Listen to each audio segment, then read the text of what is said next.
Ada iblis ini, iblis yang menggoda Nabi Adam itu turun kembali ke bumi dan dia ingin menggoda seorang dari kalangan Bani Israel.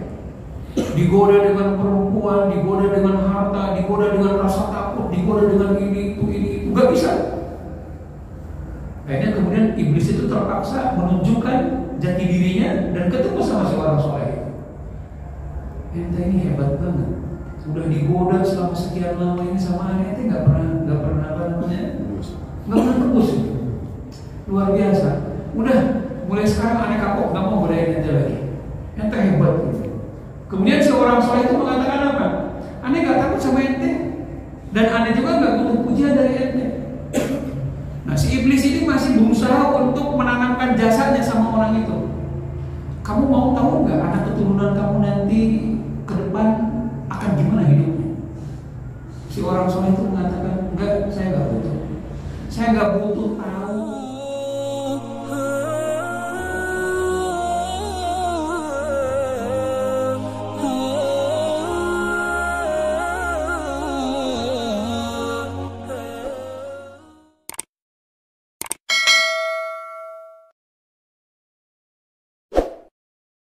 Duluan itu yang memaafkan kamu, bukan yang paling banyak rakaat sholatnya, bukan yang paling banyak hari yang dipuasainya, tapi di antara barisan yang paling duluan masuk surga adalah siapa yang paling banyak dan mudah memaafkan. Karena dialah yang paling duluan diampuni oleh Allah.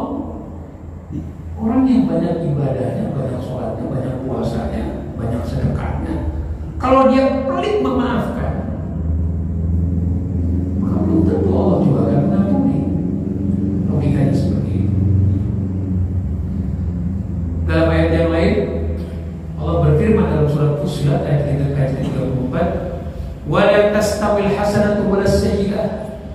Sesungguhnya kebaikan-kebaikan itu tidak sama dengan keburukan-keburukan. Maksudnya adalah yakni la tastawi al-kalimatul hasanah wal kalimatus sayyi'ah.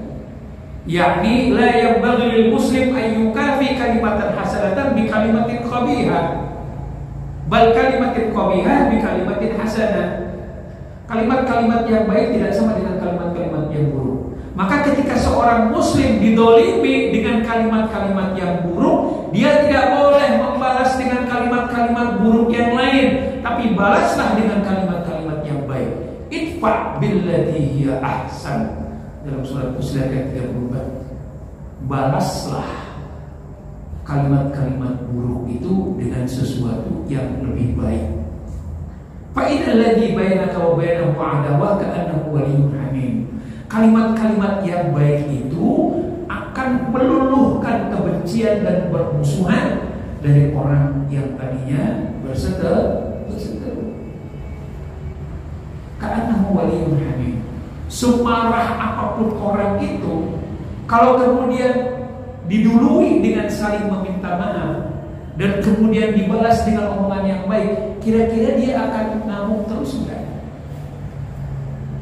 Maka kalimat-kalimat yang baik itu bisa mengkonversi permusuhan menjadi persahabatan. Misalnya bapak dimaki-maki orang, kalimatnya tuh buruk sekali ketika memaki-maki kita. Wah, semua kebun binatang keluar semua. Tapi kemudian bapak membalasnya bukan dengan kebun binatang yang sama. Dia mah yang keluar cuma kebun binatang Penggiraula Pak, di Surabaya, di Surabaya. Ya. Wah, gua keluarin Ragunan.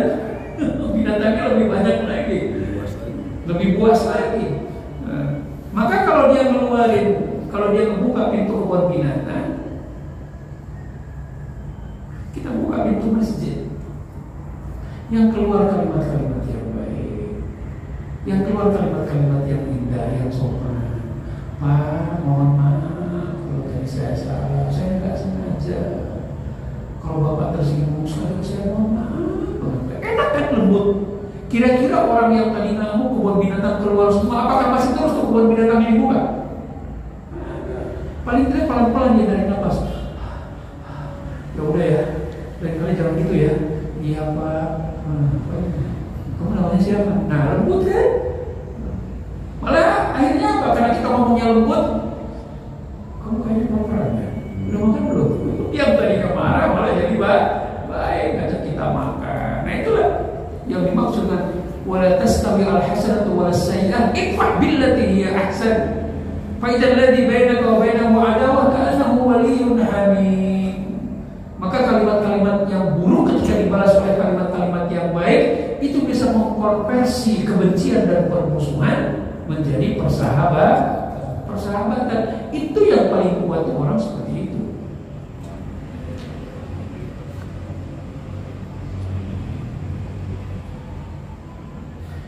Jangan balik mendoakan buruk ketika kita dizalimi orang. Yahya bin Mu'adz mengatakan, "Man da'a 'ala dzalimihi." Barang siapa yang mendoakan buruk kepada orang yang menzalimi dia, faqad ahzana Muhammadan sallallahu alaihi wasallam fil anbiya alaihi wassalatu wassalam. Maka dia sudah membuat sedih Nabi Muhammad sallallahu alaihi wasallam di hadapan para nabi. Sedih ketika melihat umatnya dizalimi dan kemudian dia balik mendoakan buruk kepada orang yang menzalimi. Wasarra la'ina iblis bil kafarati wasyayatin. Dan itu hanya akan membuat iblis dengan syaitan itu senang, ketawa-ketawa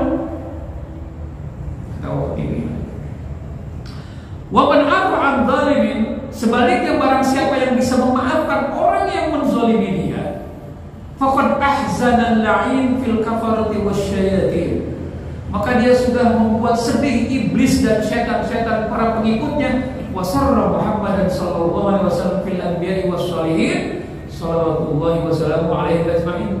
Dan dia sudah membuat Rasulullah sallallahu alaihi wasallam senang. Dia berbangga di antara para nabi. Umatku ketika dizalimi ternyata dia justru sebaliknya mendoakan baik orang yang menzalimi dia, menghentikan kezaliman.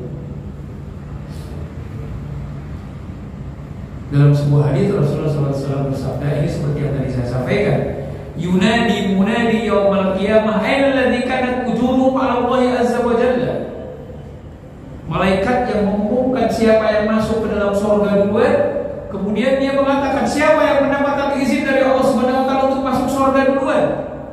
Fayaqumul 'afuna 'anil nas fayadkhuluna al-jannah.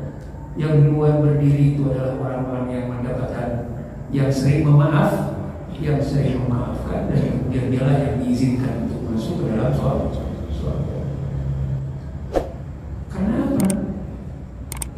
Sebenarnya kenapa penting menghilangkan alasan untuk marah dan kemudian kita memaafkan, syukur-syukur membalas dengan kebaikan? Karena sesungguhnya itulah yang namanya nilai-nilai kemanusiaan sejati.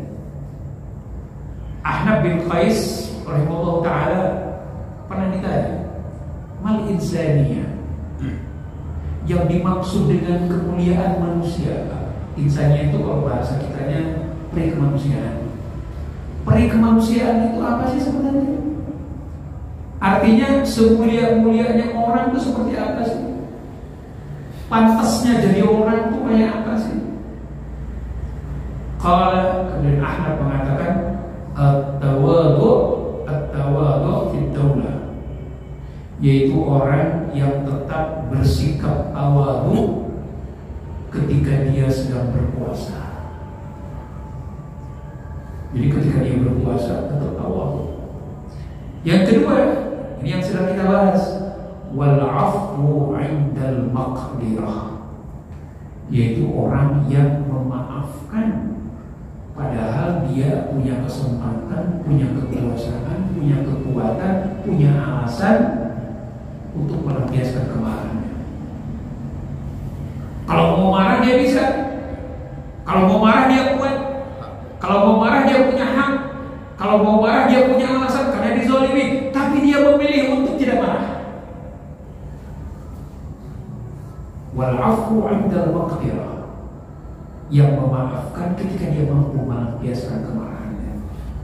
Yang ketiga, wal 'ata bi ghairi minna, yaitu orang yang memberi tanpa meminta balasan. Itu.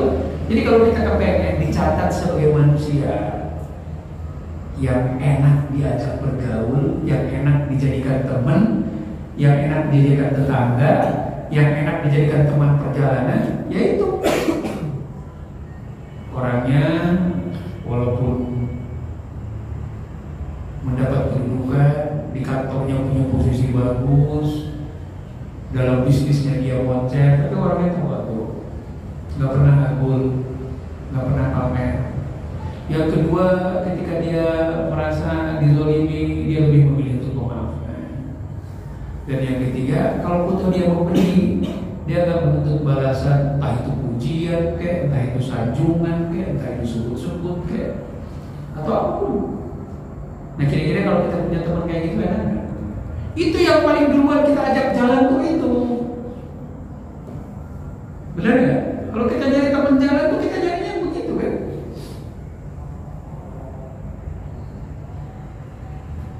Suatu saat ada dua orang sahabat. Wa dzukira anna rajulan min at-tabi'in madahu rajulun fi wajhihi. Ada seorang sahabat yang memuji temannya. Ya biasalah di antara para sahabat saling memuji. Maka lalu kemudian si sahabat yang dipuji itu bertanya kepada dia, "Ya Abdullah, lima tamdahni? Kenapa engkau memuji aku? Ajarrabtani 'indal ghadab fa wajadtani haliman?" Apakah kamu pernah membuat aku marah dan kemudian kamu mendapati aku menjadi pemaaf? Faqala la, enggak, aku enggak pernah membuat kamu marah sehingga kamu juga dengan segera memaafkan. Qala, kemudian dia bertanya lagi, ajarrabtani fis safar fa wajadtani hasanul khuluq? Apakah engkau pernah mengajakku melakukan sebuah perjalanan dan engkau mendapatiku dalam perjalanan itu aku berakhlak baik, berperilaku baik? Faqala la, enggak juga.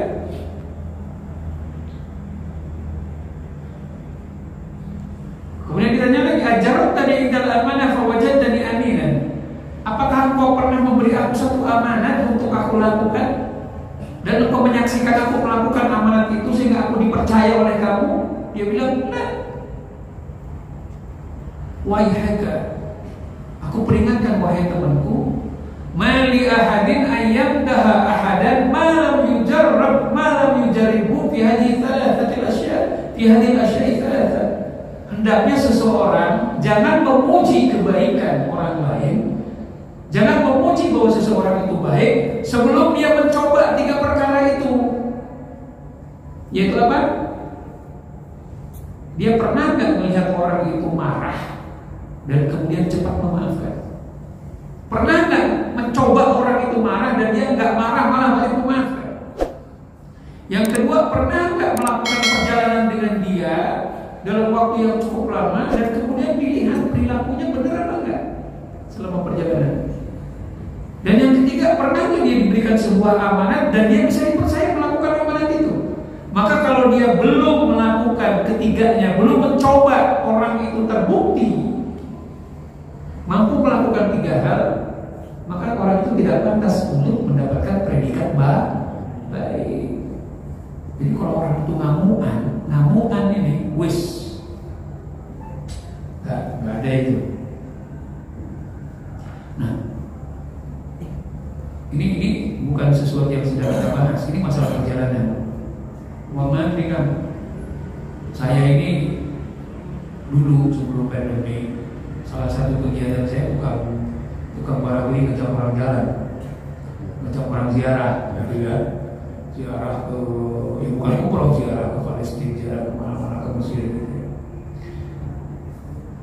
Di antara orang-orang yang saya ajak ziarah itu banyak orang-orang yang saya kenal baik, teman-teman saya di sini, teman sepedaan, teman makan, teman apa. Ya ketemunya cuma ketika lagi sepedaan, ketika makan. Saya nggak pernah ketemu mereka dalam waktu yang lama dalam sebuah perjalanan sampai setengah bulan. Kita ke Eropa, ke Spanyol, ke Maroko, kemana? Itu kan lama, setengah bulan. Disitulah karakter orang itu kelihatan aslinya. Orang itu penolong atau tidak? Orang itu egois atau tidak? Orang itu jorok atau tidak? Orang itu sopan atau tidak? Itu ketika perjalanan. Jadi kadang-kadang kalau kita ini ketemu dengan begini-gini aja, kita nggak tahu orang itu baik apa enggak. Karakter orang itu kelihatan ketika kita melakukan perjalanan yang cukup lama. Makanya kepada teman-teman yang kemarin pergi haji, saya sarankan kepada saudara-saudara saya, tetangga saya pergi haji, Bu, Pak, tolong jaga perilaku, jaga sikap, jangan egois, jangan mau menang sendiri. Karena selama Anda melakukan perjalanan 40 hari dengan orang itu aja selama naik haji, di situ Anda akan dinilai. Nah itu, kita dengan tetangga belum tentu bisa saling menilai baik atau enggak. Tapi kalau dalam perjalanan akan kelihatan. Disitulah karakter orang akan muncul. Maka akhlak seseorang bisa dilihat ketika kita melakukan perjalanan bersama. Itu kan, kalau ada rezeki ini, ajak piknik. 2 jam 3 jam ya. Oh jangan 2 jam 3 jam apa sekarang orang. Ajak nih, kalau mau ketahuan nih karakter teman-teman nih, ajak ke puncak 3 hari. Nah, tapi sebenarnya jaga dari sini. Ada. Nah diajak ke puncak 3 hari, ketahuan tuh kalau lagi outbound tuh, kelihatan karakter masing-masing. Oh ini Pak bisa. Nah itu dia. Nah, jadi sebelum kita menguji orang dalam 3 keadaan, yaitu ketika dia berhadapan dengan sesuatu yang membuat dia marah, ketika di perjalanan atau ketika dikasih aman, itulah alasan kita mengatakan orang itu pantas dikatakan baik atau tidak. Ini saya pernah menyampaikan belum cerita tentang iblis. Ada iblis yang kepada Nabi Adam itu turun kembali ke bumi dan dia ingin menggoda seorang dari kalangan Bani Israel. Digoda dengan perempuan, digoda dengan harta, digoda dengan rasa takut, digoda dengan ini itu, nggak bisa. Akhirnya kemudian iblis itu terpaksa menunjukkan jati dirinya dan ketemu sama seorang soleh. Ente ini hebat banget. Sudah digoda selama sekian lama ini sama aneh, ente nggak pernah nggak pernah tembus. Luar biasa. Udah mulai sekarang aneh kapok, nggak mau godain ente lagi. Ente hebat. Kemudian seorang soleh itu mengatakan apa? Aneh nggak takut sama ente dan aneh juga nggak butuh pujian dari ente. Nah si iblis ini masih berusaha untuk menanamkan jasanya sama orang itu. Kamu mau tahu nggak anak keturunan kamu nanti ke depan akan gimana hidupnya? Si orang soleh itu mengatakan, enggak, saya nggak butuh. Saya nggak butuh tahu anak keturunan saya nanti akan menjadi seperti apa. Karena saya akan mati duluan. Nah kemudian ini yang terakhir kata iblis, kamu mau tahu nggak bagaimana caranya saya menggelincirkan manusia? Si orang soleh ini baru mengatakan, nah kalau ini apa perlu tahu? Bagaimana caranya engkau menggelincirkan manusia? Kemudian iblis mengatakan apa? Bithalathati asya'i. Aku akan menggelincirkan anak Adam dengan 3 perkara. Pertama, asyuku, serakah. Yang kedua, al-ghadab, yaitu marah. Dan yang ketiga, was-sukr, yaitu mabok. Fa'innal insan idza kana syahihan qallana ma lahu fi 'ainihi fa yamna'uhu min huquqihi wa yarghabu fi amwalin nas. Nah, kenapa serakah itu bisa menggelincirkan manusia? Karena dengan jiwa serakah, berapapun yang sudah dia dapat, aku akan buat kelihatan di mata dia itu sedikit. Sehingga yang ada dia merasa takut hartanya itu habis. Sehingga dia gak bayarkan zakatnya, gak bayarkan sedekahnya dan lain-lain. Jadi dengan keserakahan sebanyak apapun harta sudah didapat orang itu, boro-boro dia mau zakat mal, boro-boro dia udah mau sedekah, zakat malnya aja kagak, karena takut habis. Nah itu serakah. Maka dengan serakah, harta yang sudah dia dapat akan aku buat kelihatan di mata dia sedikit. Maka dia akan menjadi orang yang kufur karena dia gak bayar zakatnya, gak bayar sedekahnya. Nah kemudian yang kedua, wa idza kana rajulu ghaduban, dan kalau seseorang sudah aku buat marah, apa yang terjadi? Adarnahu bainana, Aku akan kelilingkan dia di antara kami ini. Kama yudiru as-sibyan al-qura bainahum. Sebagaimana anak-anak kecil yang mempermainkan bola ditendang ke sana ke sini. Nah, makanya kenapa orang kalau sudah tersulut marah sekali, itu kok kenapa marahnya berlanjut, Pak? Nah, itu kan marah di tempat kerja, dibawa ke rumah. Kagak kelar di rumah, dibawa ke tempat nongkrong ngopi, masih dibawa. Kagak kelar dibawa ke tempat nongkrong ngopi, dibawa ke tempat mancing. Sampai teman-teman, ini orang bawa amarah dari mana? Tadi gue lihat di rumah marah, di tempat ngopi marah, di tempat pemancingan marah. Nah, itulah yang dilakukan oleh iblis. Orang kalau sudah tersulut marah, itu udah kayak bola, ditendang sana, tendang sini, mulutnya merepet, terus akhirnya omongannya gagal keluar. Maka orang kalau sudah begitu, kehormatannya pun di mata orang lain akan hilang. Dan yang ketiga, as-sakar itu mabok. Itu dibikin asik dengan sesuatu yang dia senangi. Maka hati-hati dengan hobi. Hobi itu hanya sekedarnya aja. Ini mohon maaf nih kemarin. Ini saya bukan ngomongin orang, tapi ini cerita fakta ya. Ada teman saya yang sepedaan sendirian, kebetulan sendirian, biasanya ramai-ramai, Pak. Kemudian bannya masuk ke dalam lubang, singkat cerita koprol, kemudian tulang punggungnya patah. Kepalanya juga benjut, dibawa ke rumah sakit. Sampai sekarang masih di rumah sakit. Ya. Sepedanya untuk selamat. Itu sepeda yang harga 70 juta. Iya, selamat rusak dikit doang peleknya, tapi selamat masih dibawa pulang gitu, kagak ketinggalan. Pas saya tanya gini, Pak, udah sepedanya berhenti dulu. Kata bininya apa? Ustaz, itu Bronto di rumah ada 15 kan? Yang 10 itu masih dikotakin, dikardusin. Tahu Bronto harganya berapa? Dan dia punya 15. Belum jenis-jenis yang lain, belum motor baiknya, belum apa. Nah, itulah yang saya contohkan. Kalau hobi sudah edik, ini ya, artinya itu sesuatu yang memabukkan. Jadi kita boleh punya hobi, punya kesenangan, tapi kalau sudah menjadi addiction, itu adalah bagian daripada cara kerjanya iblis. Dia sudah mulai berlebihan. Ya. Nah, inilah diantara bagaimana caranya kita ini bisa mengendalikan diri. Kita ini sebagai manusia pantas untuk berubah dan lain sebagainya.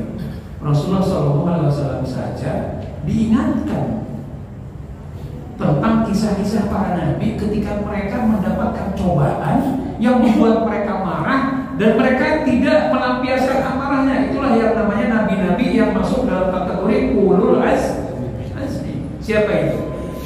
Nabi Nuh alaihissalam, Nabi Ibrahim alaihissalam, Nabi Musa, Nabi Isa, Nabi Muhammad. Oh, Nabi Musa tidak, Nabi Isa alaihissalam, Nabi Muhammad. Itu orang-orang para nabi yang oleh keluarganya sendiri. Nabi Nuh dikhianati oleh anak dan istrinya. Nabi Ibrahim dikhianati oleh bapaknya. Nabi Isa dikhianati oleh umatnya. Dan Nabi Muhammad sendiri pun dikhianati oleh keluarganya. Jadi ketika Nabi Muhammad merasa sedih ketika mendapati sesuatu yang bisa aja membuat dia marah karena pamannya sendiri, saudaranya sendiri memusuhi dia, maka Nabi Muhammad diingatkan ada Nabi dan Rasul sebelum kamu dan mereka mampu untuk mengkonversi alasan marahnya sehingga dia tidak jadi marah dan dia malah mendoakan baik umatnya.